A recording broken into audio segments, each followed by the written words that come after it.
அனைவருக்கும் வணக்கம். நம்ம டெய்லியும் prelims and mains point of வியூல 5 கொஸ்டின்ஸ் கரண்ட் அஃபேர்ஸ்ல பார்க்குறோம். இன்னைக்கு என்ன கொஸ்டின்ஸ் இருக்கு அப்படிங்கறத பார்ப்போம்.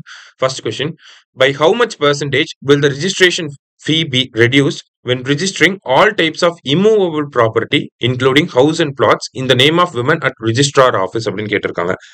மகளிர் பெயரில் வீடு, மனை உள்ளிட்ட அனைத்து வகையான அசையா சொத்துக்களையும் பத்திரப்பதிவு அலுவலகத்தில் பதிவு செய்யும் போது பதிவு கட்டணம் எத்தனை சதவீதம் குறைக்கப்படும் அப்படின்னு சொல்லி கேட்டிருக்காங்க.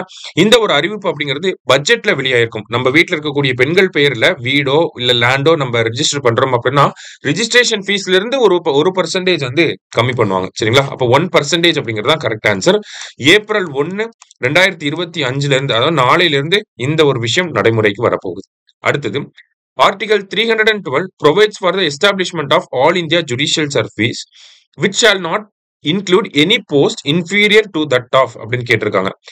பிரிவு 312 அகில இந்திய நீதித்துறை சேவை நிறுவுவதற்கு வழிவகை செய்கிறது. இதில் எந்த பதவிக்கு கீழான எந்த பதவியும் இருக்கக்கூடாது அப்படின்னு சொல்லி கேட்டிருக்காங்க. அதாவது ஒரு ஆல் இந்தியா ஜுடிஷியல் சர்வீஸ் அப்படிங்கறத நம்ம கொண்டு வரோம் அப்படின்னா அந்த ஆல் இந்தியா ஜுடிஷியல் சர்வீஸோட போஸ்டிங் அப்படிங்கிறது டிஸ்ட்ரிக்ட் ஜட்ஜ் தான். ஓகேங்களா? எடுத்தோடனே டிஸ்ட்ரிக்ட் ஜட்ஜா தான் அப்பாயிண்ட் ஆவாங்க. அதுக்கப்புறமா அப்படியே ஹைகோர்ட் ஜட்ஜ், அப்படியே சுப்ரீம் கோர்ட் ஜட்ஜா போவாங்க. சரிங்களா? சோ டிஸ்ட்ரிக்ட் ஜட்ஜுக்கு கீழே எந்த ஒரு ஜட்ஜ், சப்பார்டினேட் ஜட்ஜாவோ துணை நீதிபதியாவோ அந்த மாதிரி எல்லாம் வந்து நியமனம் பண்ணக்கூடாது. அந்த ஆல் இந்தியா ஜுடிஷியல் சர்வீஸ் அப்படிங்கிறது ஒன்னு நடைமுறைக்கு வந்துச்சு அப்படின்னா அவரை டைரக்டா டிஸ்ட்ரிக்ட் ஜட்ஜா தான் ஃபர்ஸ்ட் அப்பாயிண்ட் பண்ணுவாங்க. ஓகேங்களா? முக்கியமான விஷயம், நல்லா பார்த்து வச்சுக்கோங்க. அடுத்தது, which article of the constitution allows for a transfer of judge from one high court to another? அரசியலமைப்பின் எந்த பிரிவு ஒரு உயர்நீதிமன்றத்திலிருந்து மற்றொரு உயர்நீதிமன்றத்திற்கு நீதிபதியை மாற்ற அனுமதிக்கிறது அப்படின்னு சொல்லி கேட்டிருக்காங்க. சோ இது என்ன ஆர்டிகல் அப்படின்னா ஆர்டிகல் 222 சப் கிளாஸ் 1 படிதான் இந்த ஒரு விஷயத்த பண்றோம் நம்ம. சரிங்களா?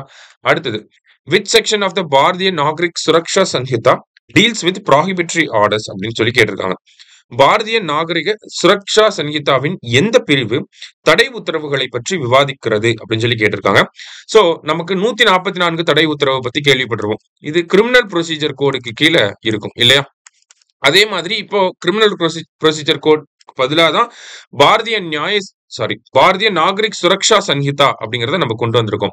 சோ இந்த பாரதிய நாகரிக் சுரக்ஷா சன்ஹிதாவோட செக்ஷன் 163 தான் நமக்கு அந்த தடை உத்தரவுகளை பத்தி பேசுது. சரிங்களா? சோ செக்ஷன் 163 அப்படிங்கிறது கரெக்ட் ஆன்சர். லாஸ்டா, the case advocates on record association versus union of India is also known as வழக்கறிஞர்கள் பதிவு சங்கம் versus இந்திய யூனியன் வழக்கு மற்றொரு பெயர் என்ன அப்படின்னு சொல்லி கேட்டிருக்காங்க. சோ இந்த கேஸ் தான் நம்ம என்னன்னு சொல்றோம், செகண்ட் ஜட்ஜஸ் கேஸ் அப்படின்னு சொல்லி சொல்றோம். ஓகேங்களா? நேத்து எஸ்பி குப்தா அப்படிங்கிற வழக்கு பார்த்துட்டோம். அது ஃபர்ஸ்ட் ஜட்ஜஸ் கேஸ்க்கு. செகண்ட் ஜட்ஜஸ் கேஸ் பேர் என்ன அப்படின்னு பார்த்தோம்னா அட்வொகேட்ஸ் ஆன் ரெக்கார்ட் அசோசியேஷன் அப்படிங்கிறது தான் செகண்ட் ஜட்ஜஸ் கேஸோட அபிஷியல் நேம். சரிங்களா? சோ இன்னைக்கு 5 கொஸ்டின்ஸ் பார்த்திருக்கோம். தேங்க்யூ.